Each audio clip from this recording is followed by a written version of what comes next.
नमस्कार, मैं आकांक्षा सिंह आपका स्वागत करती हूँ रात 9 बजे की बात में।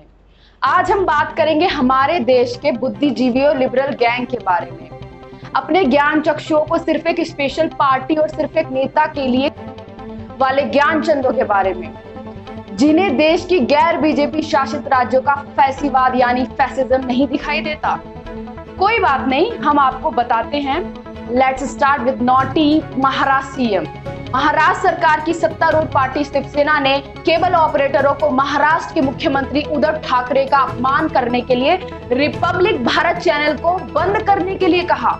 उन्होंने शिवसेना के सहयोगी शिव केबल सेना द्वारा एक पत्र के माध्यम से केबल ऑपरेटरों को इस बात का निर्देश दिया। इतना ही नहीं, शिवसेना ने केबल ऑपरेटरों को अर्णब गोस्वामी के नेतृत्व वाले मीडिया नेटवर्क पर प्रतिबंध लगाने या फिर परिणामों को भुगतने की खुली धमकी दी थी। अब आपको ये बताने की जरूरत नहीं कि शिवसेना प्रेजेंट में सोनिया गांधी के नेतृत्व वाली कांग्रेस और शरद पवार के साथ महाराष्ट्र की सत्ता में काबिज है। दूसरा एग्जांपल लेते हैं। क्या आपको पता है तेलंगाना के मुख्यमंत्री केसीआर ने सितंबर 2014 में तेलंगाना के अपमान करने के आरोप पर केबल ऑपरेटरों को धमकी दी थी। उनको कहा था कि अगर केबल ऑपरेटरों ने हाल ही में बने राज्य का अपमान करना जारी रखा तो वे उन्हें जमीन के 10 फीट नीचे गाड़ देंगे।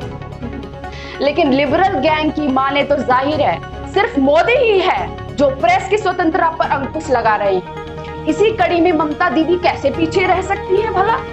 पश्चिम बंगाल सरकार ने इस साल मई में राज्य सरकार पर सवाल उठाने के कारण केबल नेटवर्क पर एक समाचार चैनल प्रसारण रोक दिया था। यह प्रसारण कोलकाता और आसपास के क्षेत्रों में रोका गया था। बताओ, किसी भी ज्ञानचंद्र ने कभी आरोप लगाया दीदी पर? ना जी ना। क्या किसी ने कहा कि अभिव्यक्ति की आजादी छीनी जा रही है? बिल्कुल भी नहीं।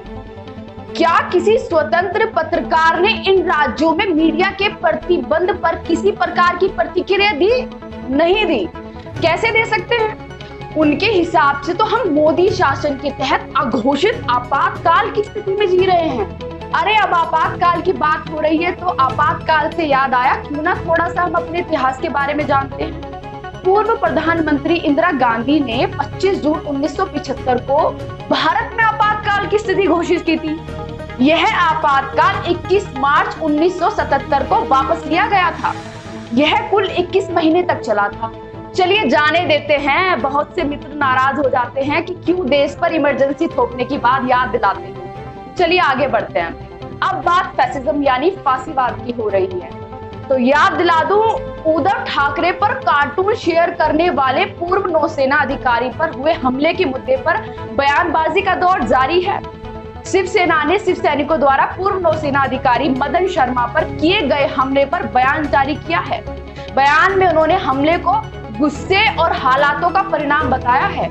अच्छा जी, इतना गुस्सा क्यों आ गया भाई वैसे आपको? अरे, कार्टून का तो शिवसेना से बड़ा पुराना रिश्ता रहा है। बाला साहब भी तो कार्टूनिस्ट ही थे ना।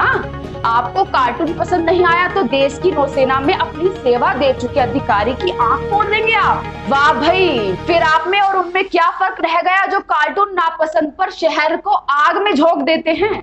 बराबर ही समझे। चलो आपने उन गुंडों को पकड़ लिया, लेकिन उनके परिवार ने भी कहा है कि वह सुरक्षित महसूस नहीं कर रहे हैं। एक वरिष्ठ नागरिक पर हमला किया गया है।